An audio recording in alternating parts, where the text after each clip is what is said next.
Bonjour à tous, aujourd'hui je vais vous cuisiner mon agneau mijoté aux épices.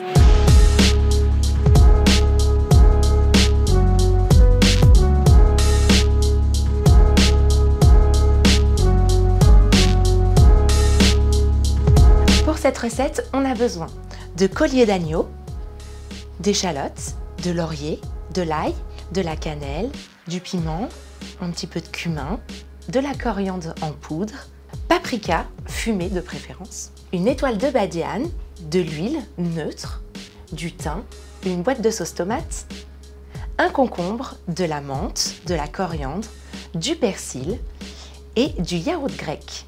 Donc je commence tout de suite par ma viande. J'utilise du collier d'agneau. Donc la première chose à faire, c'est d'enlever l'os. Alors moi je le fais, mais vous pouvez demander à votre boucher, il le fera avec plaisir. Donc tout simplement, je retire l'os central et je vais couper l'agneau en petits morceaux. Voilà. L'os, souvent je le garde pour faire des petits bouillons, des sauces. Ne jetez pas. Donc voilà, des morceaux assez gros. C'est parfait. Voilà, je retire vraiment les petits morceaux de cartilage aussi. Ça, c'est pas terrible en bouche. Cette recette, j'aime trop la faire, surtout à Pâques, parce que en fait, ça change un peu. Il y a des épices, c'est pas le même morceau qu'on a tendance à faire, genre carré d'agneau. Le collier, c'est vraiment mal connu et c'est super bon. C'est ma copine indienne qui fait ça. Alors elle met des épices de ouf. Moi, je suis restée dans le classique, des épices qu'on a tous dans notre placard. Donc mon agneau, il est coupé en morceaux. Maintenant, je passe à l'ail et à l'échalote. Pareil, les épluchures d'échalotes, on garde. Ça sera délicieux dans une sauce avec les os de l'agneau. Ça y est, je commence à pleurer. J'ai pas d'astuce. La seule astuce que je peux vous donner, c'est de donner ça à quelqu'un d'autre. Quand vous avez beaucoup d'ail à éplucher, n'hésitez pas à les plonger dans de l'eau un petit peu tiède. Alors l'ail, simplement bien écrasé. Et on va commencer à faire revenir l'ail dans de l'huile. Soyez généreux sur l'huile, hein.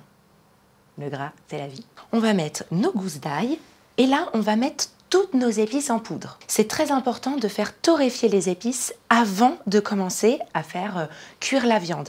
Ça va exhauster les goûts, les épices vont se révéler et là, on aura de belles saveurs. On rajoute nos épices.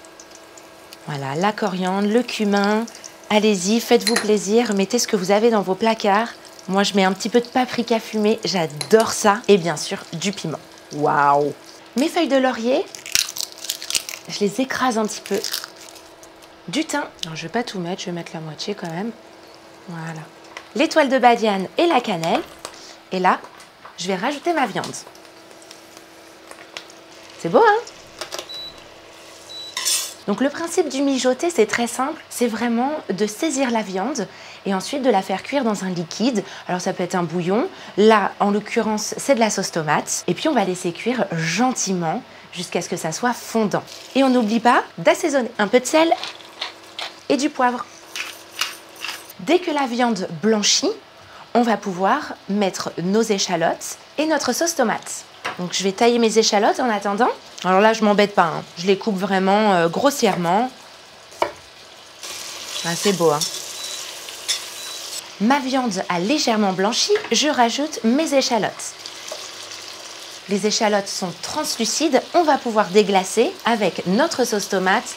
Et là, conseil, baissez le feu, sinon vous allez avoir un volcan. Ça sent le vécu, quoi. On rajoute notre sauce tomate. Et là, on va laisser le feu à feu doux et on va couvrir. Et on va laisser cuire 45 minutes. Le temps que ça cuit, on va pouvoir commencer notre petite sauce qui va venir nous apaiser le palais. On va faire une crème concombre avec des herbes fraîches. Qu'on épluche le concombre.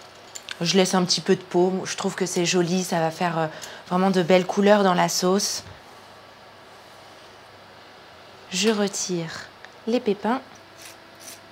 Je retire les pépins du concombre parce que ça donne de l'eau à ma sauce et je veux quand même quelque chose qui se tient. Ça, moi j'aime bien le garder pour des smoothies.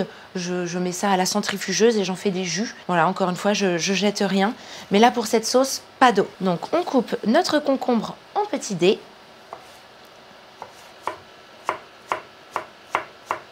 Donc on met notre concombre dans une petite passoire et on va saler légèrement. Le sel va faire dégorger le concombre et comme ça on n'aura pas d'eau. Il n'y a plus de sel. On continue, on va hacher les herbes. Donc moi j'ai pris menthe, coriandre et un peu de persil. La menthe, je retire la tige. Et pour les autres herbes, je taille avec les tiges. Il y a plus de saveur dans les tiges que dans les feuilles. Vous ne le saviez pas ça, hein? Voilà. Maintenant, on va pouvoir mélanger notre yaourt, nos concombres et nos herbes.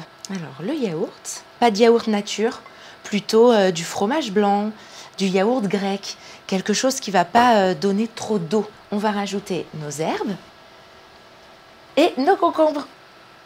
Et on mélange. Hyper simple. Et ça va vraiment nous nettoyer un peu le palais. Et c'est super gourmand, clairement. On ne met pas cette sauce au frigo. Il faut la laisser à température ambiante. Ça va permettre vraiment aux ingrédients de communiquer entre eux et d'avoir un beau résultat gourmand. On va bien sentir les herbes. On va zester un petit peu de zeste de citron. On en assaisonne. Et on goûte. C'est hyper important. Super bon. Oh, magnifique. On va le laisser encore quelques instants. J'ai vérifié juste pour savoir s'il n'y a rien qui a accroché au fond de la casserole. En attendant, je vais simplement cuire du riz. Voilà, c'est un accompagnement assez classique. Mais vous allez voir, ça va très bien ensemble avec l'agneau. Je vais saler mon eau. Allez hop. On va cuire le riz 10 minutes. Ouh, parfait. C'est le moment de retirer nos épices. Alors, on retire le thym, la cannelle, les grosses feuilles de laurier. Et ce qui nous gêne à la dégustation, la petite badiane. C'est le moment de mettre le feu à pleine puissance. Et c'est parti, on mélange. Le gras présent dans l'agneau et l'huile qu'on a mis au début va faire frire les morceaux. Avec une cuillère en bois, n'hésitez pas à frotter un petit peu le fond de la cocotte. Ça fait réduire en plus la sauce tomate. C'est mon moment préféré. On baisse le feu, c'est terminé. On a une sauce qui est très homogène. On va rajouter une petite tasse d'eau. On remélange. 10 minutes et on dresse. On va pouvoir commencer à dresser un petit peu de riz. Et on va poser les morceaux sur le riz. Tout simplement. Il faut que ça soit gourmand. L'agneau est bien tendre. Et ce plat, c'est comme le bourguignon, c'est meilleur réchauffé le lendemain. On rajoute de la sauce. Ça va nourrir le riz. Ouh.